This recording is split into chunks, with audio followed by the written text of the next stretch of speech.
Monsieur le Président, chers collègues, merci déjà à Lydia Hérault de s'être prêtée au jeu de la réponse exacte à cette question qui a été posée par nos collègues de l'extrême droite. En aparté, nous venons donc d'assister à une énième prise vidéo pour les réseaux Facebook de l'extrême droite régionale, je crois. J'avoue que c'est assez pénible depuis un peu plus d'un an que je vous ai rejoint. À chacune de ces interventions, pour nous, c'est comme un jeu des 7 erreurs. Mais en fait, plutôt, c'est un jeu des 7 incohérences. Donc, l'extrême droite demande ici de confirmer le soutien régional aux viticulteurs qui vivent une situation très compliquée et encore plus suite au contexte international. Et bien sûr, nous confirmons le besoin de soutien devant la situation tragique de nombre de ces viticulteurs. Et l'extrême droite demande aussi qu'on interpelle le gouvernement et l'Union européenne à ce sujet. Alors, mais dans le même temps, à l'Assemblée nationale, l'extrême droite vote contre la loi fixant des prix rémunérateurs minimums pour tous les agriculteurs, dont les viticulteurs. Première incohérence. Dans le même temps, à longueur de temps sur les antennes, l'extrême droite critique l'Union européenne qui ne servirait à rien. Deuxième incohérence. Justement, l'Union européenne permet de défendre les intérêts commerciaux français avec les autres intérêts européens. Seule taille de marché à même de faire les whisky, face oui, vous avez raison. aux géants économiques comme par exemple les États-Unis, Madame Colombier.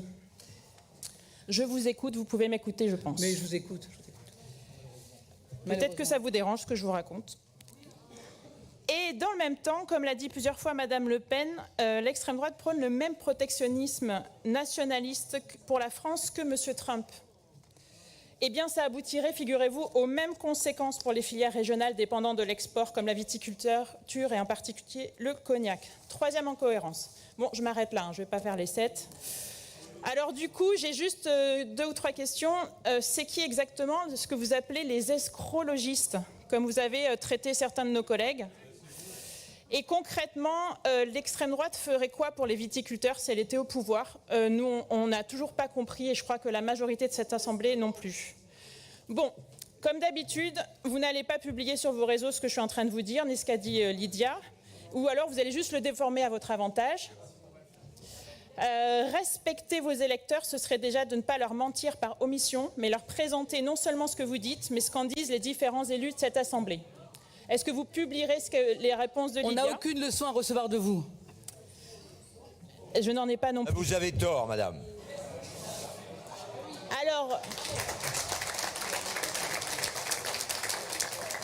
en effet, j'osais espérer jusque-là, mais c'est peut-être une leçon de trop, que nous avions besoin tous, et le même objectif qui est fondamental en démocratie, d'aider nos concitoyens à aiguiser leur esprit critique. Mais a priori, ça s'arrête assez vite de votre côté. Pour nous, les viticulteurs et les citoyens méritent mieux que cette motion, une nouvelle fois, une fois de plus, opportuniste. On peut même cibler à chaque fois, lister quelles sont les cibles que vous avez avant même que vous vous exprimiez. Pour chaque motion, c'est pour vous dire tellement c'est facile. Peut-être qu'un jour, vous publierez l'ensemble des débats qu'il y a ici sur vos réseaux Facebook. Vous avez tant de personnes qui vous écoutent. Ce serait tout à votre honneur et au respect du fonctionnement démocratique de notre pays et de notre Assemblée. En tout cas, là, nous allons voter contre